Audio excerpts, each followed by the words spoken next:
This has got a little to do with capacity building. What plans does the Competition Commission have for mapping markets in India? You mentioned about capacity building. It has a few dimensions, so if you permit me, I'll deal them one by one. First of all, we keep on undertaking what we call as market studies or sector studies in different sectors. There could be sectoral studies which could be undertaken, let us say, in sugar or in steel or cement or whatever it is. We had so far undertaken 18 such studies. Many of these studies are there on our website, by the way. These studies are undertaken through our own research institutions, think tanks, academia and so on. So, when we assign these research studies to them or these market studies which are paid studies, this also helps in capacity building, indigenous capacity building, which is one of the objectives. So, that is one part in capacity building. The other part in capacity building is the capacity building of our own people within the Competition Commission, which we keep on taking up from time to time, because competition legislation is a relatively new field and there are many others who are in the field for decades. So, some of the oldest players in the field are United States, where this has been more than 100 years old, or Europe, others also similarly, even South Africa or Australia, they are much older than us. Now, we have programs whereby we have arrangements with them, wherein their experts keep on coming here and train our people. We also send our people for training there. Just for example, with European Commission, we had an arrangement. We sent our people so far in 3 batches to Brussels. They were trained there in the office of European Competition Commissioner intensively in various fields like anti-competitive agreements, cartels detection, abuse of dominance and so on, and nuances of competition laws. Similarly, their people came and trained our people here in our office. In FTC, the Federal Trade Commission of United States, and Department of Justice, DOJ there. So, their people, their experts came here.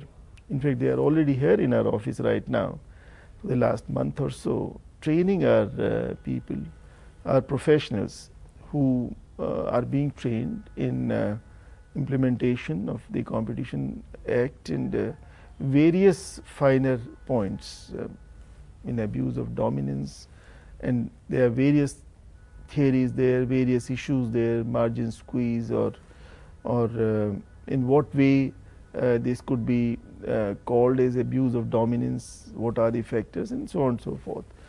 So, all this is happening. We are also sending a group of 12 of our professionals to begin with to FTC, DOJ and USIBC, US India Business Council in Washington, and they will be going there in the last week of October for actual attachment there and be trained there. So, that is part of the capacity building in our office, and incidentally we keep on recruiting professionals.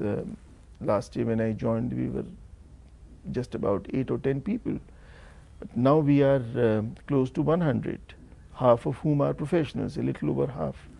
And from time to time we also recruit experts in economics or law, chartered accountants and so on, depending on the needs at any given point of time. So, that is about the capacity building within the organization.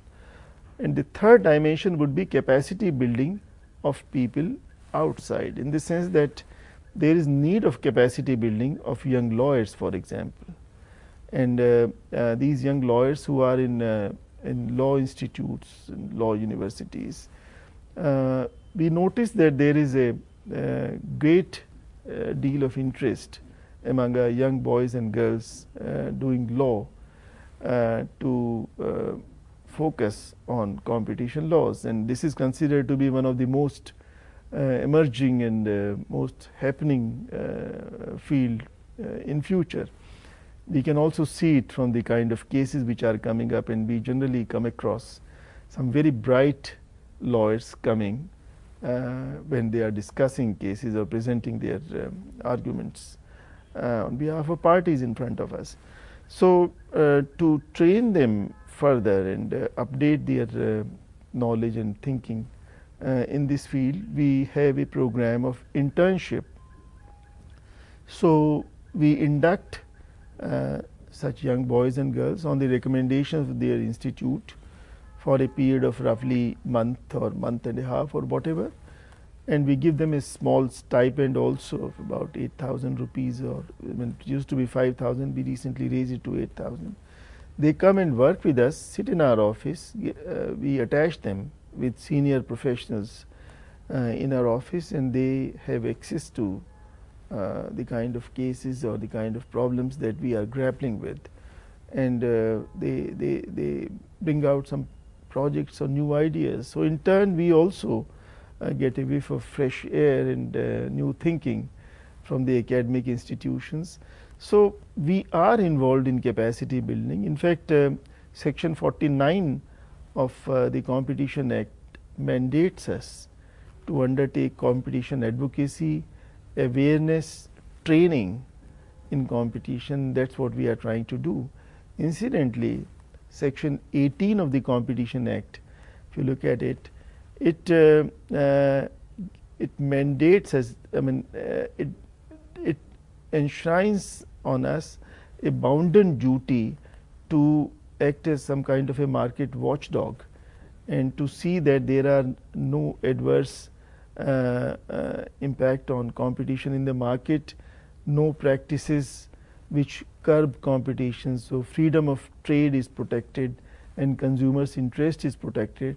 So, we are supposed to keep a watch on the market, and if necessary we can also undertake suo motu action, but mostly it is through the kind of cases which are brought before us. By the way, we have about 118 cases so far which have been brought before us, 50 from MRTP, which has since been abolished, as you know, in last year November. So, and 68 or so have been filed before us. So, cases keep on coming to us. Some cases we also do suo motu.